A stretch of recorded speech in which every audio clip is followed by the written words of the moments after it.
Mes chers amis, bonjour. Je reviens vers vous aujourd'hui pour vous parler de l'oraison. Vous savez que j'avais déjà commencé une petite série sur l'oraison, mais l'actualité faisant et d'autres vidéos étant nécessaires, eh bien, je n'ai pas continué. Et certains m'ont demandé d'avoir la suite de cette série sur l'oraison. Vous savez qu'à l'heure actuelle, il y a une mode qui touche même les ecclésiastiques, je suis assez surpris, dans ce que l'on appelle le développement personnel. Alors bien sûr, ce développement personnel peut prendre bien des formes. Mais je pense qu'un chrétien, un catholique, doit surtout s'occuper du développement de Dieu en lui, plus que de sa personne. Et c'est pour ça que je pense que de traiter de l'oraison est très important aujourd'hui.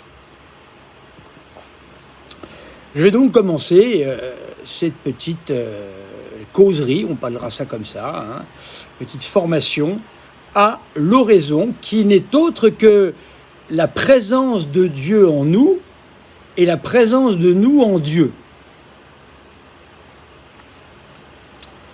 Saint Jean de la Croix disait: « Cherchez en lisant et vous trouverez en méditant. Appelez en priant et vous entrerez en contemplant. Renoncez à tout désir propre et vous trouverez ce que demande votre cœur. » Avant d'aller plus loin, je dois dire quelque chose d'important. Il ne peut y avoir d'oraison fructueuse que lorsque l'on a une vie catholique de base déjà, voyez-vous, qui entend la messe du dimanche, qui entend de se former au catéchisme, même si on est adulte, même si c'est simplement pour lire le catéchisme catholique lui-même. Quel que soit le catéchisme, d'ailleurs, on peut très bien lire le dernier catéchisme et lire aussi celui de Saint Pie X. Il y en a pour tous les goûts des catéchismes. Eh bien, il faut d'abord, évidemment, avoir une vie chrétienne de base. Beaucoup de gens aujourd'hui viennent nous voir en cherchant des apparitions mariales et on les entend dire ceci, dire cela, mais jamais on ne voit qu'ils ont une pratique dominicale, par exemple. La messe, c'est le dimanche, bien sûr. Sauf cas exceptionnel, la messe, c'est le dimanche et on doit y aller. La confession, on doit la pratiquer également. Un minimum de, selon moi, le minimum requis étant une fois par trimestre. Voilà. Ensuite, l'exercice du chapelet, méditer son chapelet, voilà quelque chose de tout à fait catholique. Et c'est une belle relation avec la Sainte Vierge. Ensuite, avoir peut-être un auteur que l'on aime et que l'on suit. Saint François de Sales, Saint Louis Grillon de Montfort, peut-être des plus récents, il y a le Père Liberman, il y a beaucoup de mystiques également qui ont beaucoup écrit au XIXe siècle, voilà. Il y en a pour tous les goûts. D'ailleurs, je ferai peut-être un jour une présentation générale de ce que l'on peut aimer comme école de spiritualité particulière. Alors voilà, ceci étant dit, voilà, c'est ce que je vous dis. D'abord, une vie catholique normale et ensuite, eh bien, le reste suivra, en quelque sorte. Alors, l'oraison, que l'on appelle l'oraison de présence de Dieu, consiste en trois choses. Je les nomme. Premièrement, dans un regard vers Dieu. La première chose, regard vers Dieu. Dans un souvenir de Dieu et dans une tendance à Dieu. Ce qui fait que, avec ces trois notes particulières, notre esprit, notre mémoire et notre volonté concourent ensemble pour produire une attention amoureuse qui est tout à la fois regard, souvenir et tendance. Les trois mots qu'il nous faut retenir pour l'oraison. Notre esprit, bien sûr, participe de manière évidente à cette attention amoureuse au moyen de la foi, car c'est la foi qui nous rend Dieu présent. C'est-à-dire qu'il le croit présent et qu'il en est très assuré. C'est notre foi qui nous fait dire que Dieu est présent dans le monde, que Dieu est présent d'une manière toute particulière au Saint-Sacrement de l'Église, au Saint-Sacrement de la Sainte Eucharistie, voyez-vous. Eh bien, c'est notre foi qui nous fait parler. Dieu est le créateur de toutes choses, nous le savons par notre foi. Eh bien, Dieu est d'une certaine manière partout, mais de manière différente. Infiniment mieux que si on le voyait de ses yeux. On a quelque chose de bien bizarre à concevoir. La présence que nous avons de Dieu par notre foi est bien supérieure à une présence qui serait sensible. Ah oui, il faut y penser à ça. Car en fait, bienheureux celui qui croit, dit notre Seigneur, bien sûr. Car celui qui croit, celui-ci aura de plus les mérites de croire.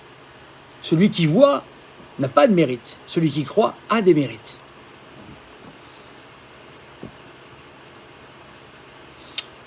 Dans cette croyance, il considère Dieu d'une simple vue, c'est-à-dire sans réflexion.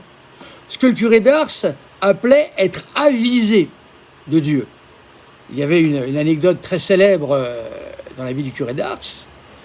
Un jour, il rentre dans sa petite église et il voit un paysan qui venait régulièrement pour se tenir devant le Saint-Sacrement. Et il lui demande un jour, mon cher ami, mais que faites-vous ? Et il a cette réponse merveilleuse, je l'avise et il m'avise. C'est une rencontre, la rencontre avec Dieu, bien sûr, fondée sur la foi. Ce qui n'est autre chose qu'un excellent exercice de foi. Se mettre à la portée de Dieu, ou plutôt mettre Dieu à notre portée par l'exercice de l'oraison, est un exercice qui conforte notre foi. Et ça, c'est très bon. La mémoire va prendre part à cette attention amoureuse en nous faisant souvenir que Dieu est présent. D'ailleurs, dans l'exercice de l'oraison, lorsque l'on est assis, que l'on est face au Saint-Sacrement, et que des idées diverses nous submergent, tout le monde a fait cette expérience-là, ce que l'on appelle les distractions. En fait, c'est que notre mémoire ne se souvient plus que Dieu est là. Alors il faut la ramener, il faut ramener notre mémoire à cette présence de Dieu ici, devant nous. Nous avons assez de foi en la présence de Dieu pour faire oraison. Mais il n'y a personne qui n'en soit persuadé, mais tout le monde ne s'en souvient pas. La plupart l'oublient.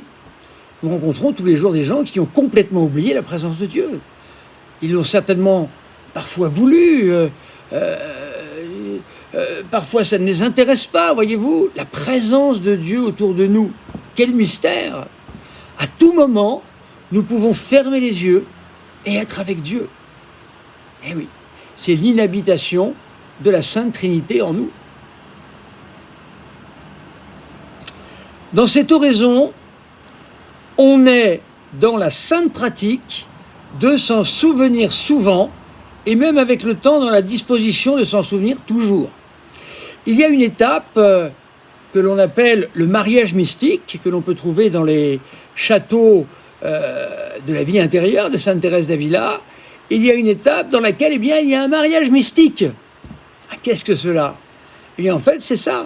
C'est que au fur et à mesure que l'on s'entraîne, que l'on s'exerce à faire cette oraison, il arrive un moment donné où elle devient permanente. C'était le cas chez le curé d'Ars. Le curé d'Ars avait une vie, en fin de compte, vers la fin, plutôt libre. Parce qu'il était tellement habité par la présence du bon Dieu que, ça y est, il était toujours avec Dieu, en fin de compte.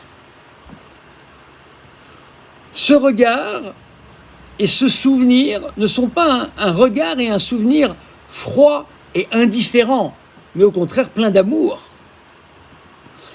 Et l'amour étant un acte de la volonté, c'est-à-dire j'aime parce que je veux aimer. Pas facile. Aimer les ennemis, C'est pas naturel. C'est qu'il y a un acte de notre volonté qui dit j'ai confiance en Jésus et je veux aimer mes ennemis. Et le bon Dieu, eh bien, agit en nous à ce moment-là.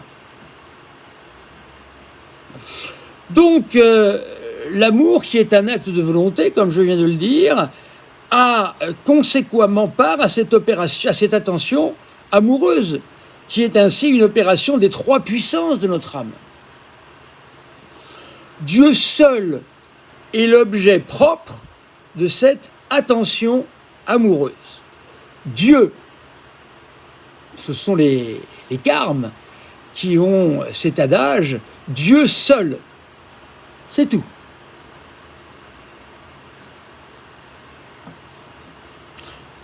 Dieu tel qu'il est en lui-même, sans le restreindre à aucune forme particulière. Quelles que soient les représentations que nous avons de Jésus, de Dieu, eh bien, toutes ces représentations ne sont que des points d'appui qui peuvent nous être donnés comme dans une catéchèse. Mais en fait, Dieu est le tout autre. Dieu est le tout autre. Si tu penses Dieu, dit saint Augustin, ce n'est pas Dieu. Eh oui, Dieu nous échappe et en même temps il veut s'unir à nous. Quel mystère! Tout ce que l'on peut regarder en Dieu dans cette oraison, c'est qu'il est incompréhensible et en même temps qu'il est présent. Ne cherchons pas des représentations, nous n'en trouverons pas. Dieu nous échappera à chaque fois. On peut et on doit dans cette oraison penser à notre Seigneur Jésus-Christ, à ses vertus, à ses mystères, à la Sainte Vierge et aux saints. Mais il faut le faire par un simple souvenir qui ne nous détournera pas de cette attention amoureuse de Dieu. Au contraire, c'est une première vision du ciel en quelque sorte.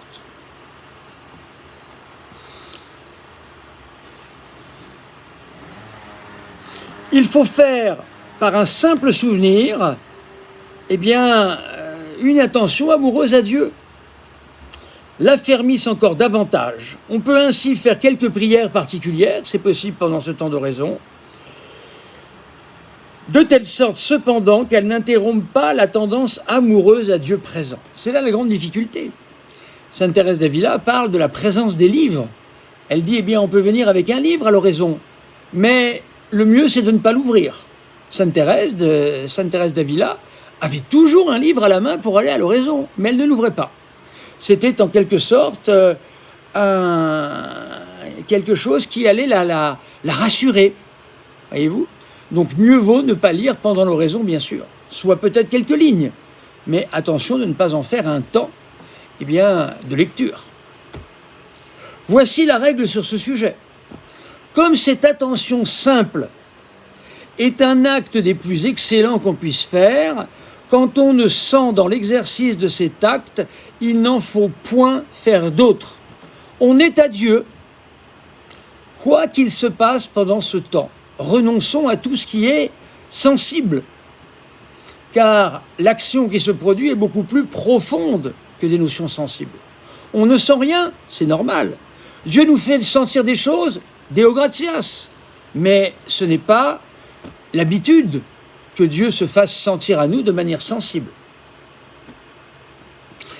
Si cet acte vient à diminuer ou à s'interrompre, tout à fait, alors, loin d'être mauvais, il est nécessaire d'en faire d'autres. Seulement, ils doivent être forts et simples. Ils doivent nous ramener à l'union simple avec Dieu, à la rencontre avec Dieu toute simple. Ils doivent constituer de doux élans vers Dieu. Voilà, quelques paroles, quelques formules. Dieu, viens à mon aide. Seigneur, à mon secours. C'est comme ça que commence le bréviaire pour les prêtres. Ou en de petits signaux de la volonté pour témoigner à Dieu tantôt notre indignité, reconnaître que nous sommes rien devant Dieu, et que c'est grâce à lui que nous sommes peut-être un petit peu quelque chose. Reconnaître également le regret de l'avoir offensé, cela a pu arriver dans notre vie courante. Tantôt la confiance que nous avons en sa bonté, et tantôt le désir d'être tout à lui. Voyez-vous, tous ces mouvements de l'âme eh bien, se joue pendant ce temps d'oraison et nous rentrons dans un équilibre un peu instable, mais nous savons que nous sommes avec Dieu. La suite, demain. Au nom du Père, du Fils et du Saint-Esprit, ainsi soit-il. Je vous salue Marie, pleine de grâce, le Seigneur est avec vous. Vous êtes bénie entre toutes les femmes, et Jésus, le fruit de vos entrailles, est béni. Sainte Marie, Mère de Dieu, priez pour nous pauvres pécheurs, maintenant et à l'heure de notre mort. Amen. Le Seigneur soit avec vous, et que Dieu vous bénisse et vous fasse entrer dans cette belle relation que nous avons avec lui, dans l'oraison dite de simple regard. À demain, chers amis.